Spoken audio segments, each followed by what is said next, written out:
सोचता है,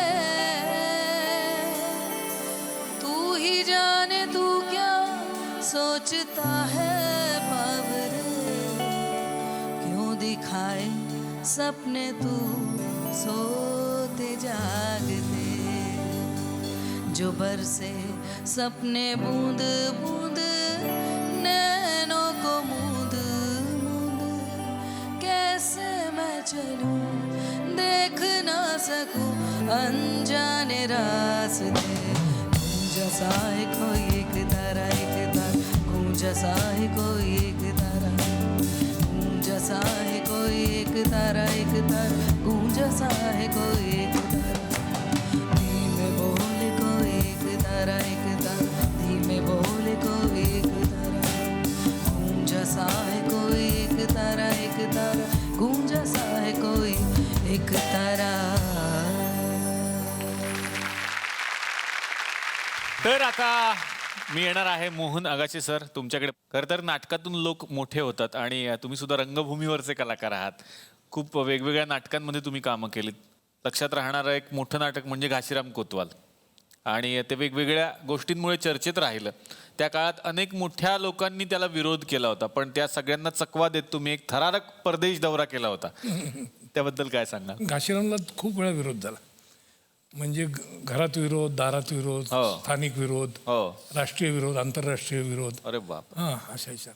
पण खरा विरोध 80 साली जेव्हा पहिल्यांदा परदेशात बर्लिन महोत्सवासाठी आम्हाला आमंत्रण आलं आणि ICCR तर्फे आम्हाला पाठवलं, तेव्हा मुळात विरोध त्या काळच्या मंत्रिमंडळात असलेल्या IMB मिनिस्टरनीच केला. अच्छा. आणि त्यामुळे त्याला एक वजन प्राप्त झालं. एकूणच त्याला बरेच लोक जॉईन झाले आणि अशी परिस्थिती निर्माण झाली की आता आम्ही जातोय का नाही. हो हो हो. अशा एक अफवा उठल्या की जब्बार, मी किंवा आमचा रमेश टिळेकर यांना पळवून नेतील म्हणून. अच्छा.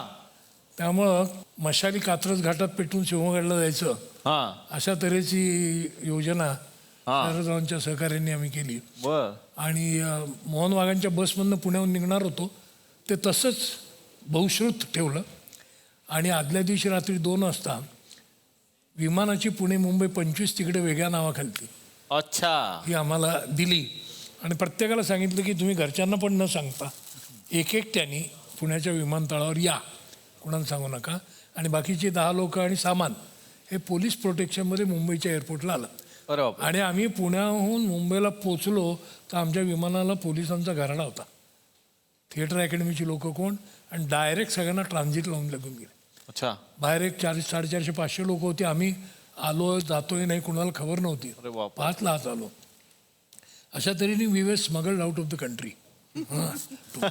25 प्रयोग आम्ही 5 देशात केले, पण परत आलो तोपर्यंत चित्र पूर्ण पालटलेलं होतं आणि we had red carpet treatment. अच्छा. परत आल्यावर मुंबईचे शरीफ, मंत्री सुद्धा शरदराव, दिलीप कुमार, स्मिता पाटीलचे वडील असे सगळे आम्हाला रिसिव्ह करायला आले, कारण तोपर्यंत घाशीरामचे तिकडं जे प्रचंड कौतुक झालं त्याचे रिपोर्ट सगळे आलेले होते.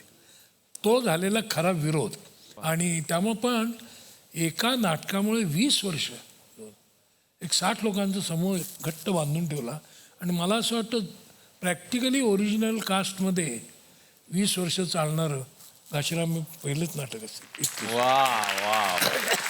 पण सर, आमची सगळ्यांचीच अशी इच्छा आहे की त्यातलं जर थोडंसं काहीतरी बसल्या बसल्या ऐकायला मिळालं आम्हाला तुमच्याकडून. घाशा अक्कर माशा जा, केला तुला कोतवाल. वा वा वा वा वा. तेजस्विनी, आता तुझ्याकडे येणार आहे मी. या सिनेमात सासू सुना तुम्ही आहात, पण मग सेटवरती कसं वातावरण होतं आई आणि मुलीचं? ह्या पर्टिक्युलर फिल्मबद्दल सांगायचं तर माझं घर नावाचं जे नाटक होतं ते नाटक तिने केलं होतं. म्हणजे ती आणि क्षमाराज करायच्या हे नाटक. तर त्यामुळे ते नाटक तीच भूमिका तिने केली होती आणि फिल्ममध्ये जेव्हा रूपांतर झालं तेव्हा तिला म्हणूनच या फिल्ममध्ये कास्ट केलं गेलं की तिने खूप त्यावर्षीचे एकही अवॉर्ड सोडलं नाही, त्यामुळे आपण तिला कास्ट करूयात. आणि त्याच्यानंतर माझं जेव्हा झालं तर मला हे खूप आवडलं की तिने मला असं सांगितलं नाही. मी ते नाटक बघितलं होतंच आणि आईची पहिली सही मी ते नाटक बघून घेतलं होतं की मी म्हटलं मला एक ऑटोग्राफ दे ना. तर त्यामुळे मी तिला म्हटलं होतं की एक दिवस येईल जेव्हा तू पण माझं ऑटोग्राफ घेशील. ऑफकोर्स मी तेव्हा खूप लहान होते हे म्हणायला, पण मी हे बोलले होते. तर तिने मला तिची एक गोष्ट आवडली की तिने मला सांगितलं नाही की क्षमाराज असं करायची हां, त्यामुळे तू असं कर, ते तुला खूप हेल्पफुल होईल वगैरे, असं तिने मला कधी गाईड केलं नाही.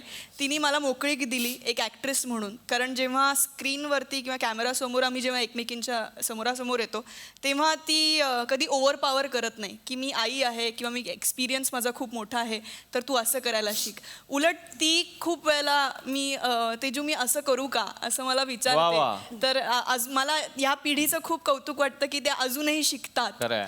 तर खूप छान वाटलं तिच्यावर काम करायला.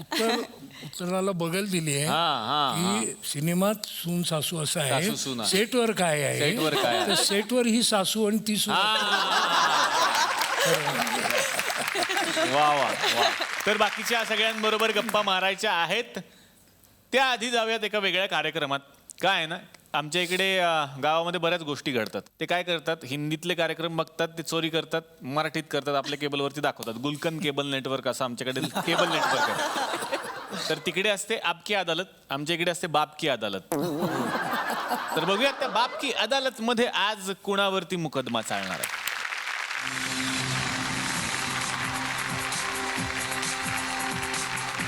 नमस्कार, मी लाजत शर्मा. बाप की अदालतमध्ये मी तुमचं स्वागत करतो. इथे मोठमोठी माणसं येतात, खूप चुका करतात. त्यातल्या काही चुका आईच्या गावात इथेच पडलेल्या आहेत. ही चूक कोणाची आहे? असो, परत अशी चूक करू नका. तर त्या चुका आम्ही लोकांसमोर सादर करतो, त्याची उत्तरं त्यांना द्यावी लागतात. तर आज आपल्याकडे आलेले आहेत तेजस्विनी पंडित. जोरदार टाळ्यांनी स्वागत करूया. आज कोर्टामध्ये त्यांना उभं राहायचं आहे, प्रश्नांची उत्तर द्यायची आहेत. या आता तिकडेच बसून राहणार आहात, या ना जरा. मला भीती वाटते. का भीती वाटते तुम्हाला? कारण तुम्ही वाटेल ते प्रश्न विचारता. हो, ते तर विचारणारच. या. तुम्ही असे घाबरतो, विलन सारखे आहात तुम्ही, त्यामुळे घाबरतात लोक तुम्हाला. तेजस्विनी पंडित, कसं वाटतंय? कसं कसं वाटतंय? है ना दादा? काय अच्छा, हा, सगळ्यांनाच नावाने हाक, मला दादा. पुराणी यादे ताजा हो रे. आम्हाला कळू द्या काय काय होतं ते. सगळ्यांना ही नावाने हाक मारायची, फक्त मला सागर दादा म्हणायचं. अच्छा, कुठे कुठे? एक तारा सिनेमात. अच्छा, असं पण होतं. आता मज्जा येणार. ए, लाजत शर्मा. लाजत शर्मा बेशरम झाले असं आईने सांगितलं. आई म्हणाली.